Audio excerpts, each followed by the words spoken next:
Je suis très fier d'annoncer que le gouvernement du Canada désigne aujourd'hui le port de Québec comme terminal de conteneurs international. Si le port donne son feu vert au projet de QSL, les ressources technologiques et les ressources douanières vont être disponibles. La nouvelle, c'est ça. Le port de Québec, qui est davantage connu pour la marchandise en vrac, a le feu vert pour devenir désormais une destination pour les gros navires porte-conteneurs. Selon les estimés, ça permettrait la manutention de jusqu'à 200 000 conteneurs par année. Des grosses retombées économiques. À travers tout le pays, il y a seulement 5 ports qui sont autorisés à transborder des conteneurs internationaux.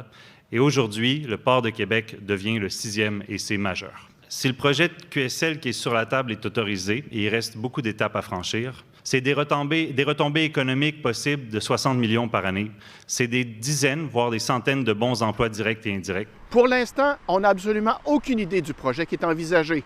L'entreprise QSL a des idées en tête, mais ne voulait rien dire aujourd'hui.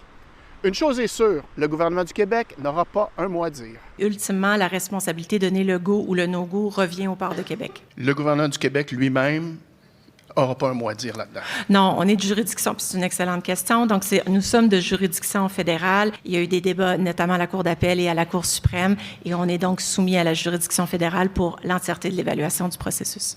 Toutes les mesures vont être mises en place pour rassurer les citoyens, rassurer aussi les différents paliers de gouvernement que le port de Québec a la crédibilité, la transparence et l'indépendance pour procéder au processus. Quoi qu'en dise Olga Farman, les observateurs sont loin d'être rassurés.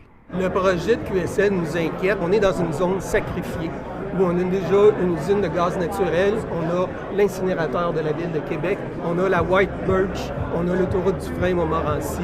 Il y a déjà trop de pollution dans le secteur. Les dés sont pipés. On est très inquiets. Les dés semblent piper en faveur de ce projet-là. Il n'y aurait pas eu de conférence de presse aujourd'hui s'il n'y avait pas déjà eu le projet de QSL qui est tout prêt à être accepté par le port. Et en plus, le port est jugé partie dans l'évaluation. Pour moi, c'est un peu ça, les dés sont pipés. Pour le moment, la seule instance qui apparaît impartiale, c'est la Ville de Québec. C'est un processus qui est encadré par une législation fédérale. Donc pour nous, ce qu'on vient faire, c'est vraiment établir des exigences qui sont très claires à l'égard du port. Donc on veut bien sûr de la transparence. Ce qu'on souhaite aussi, c'est que ça soit fait de façon rigoureuse et que ça tienne compte des préoccupations citoyennes. Puis jusqu'à présent, c'est l'assurance que nous a donnée Mme Farman. Donc bien sûr, on va voir, on va évaluer le processus là, ses résultats. De toute façon, il faudra plus ou moins 1 an, nous dit le port, avant qu'on aboutisse à du concret dans le dossier du terminal de conteneurs. À Québec, Mathieu Boivin pour Nouveau Info.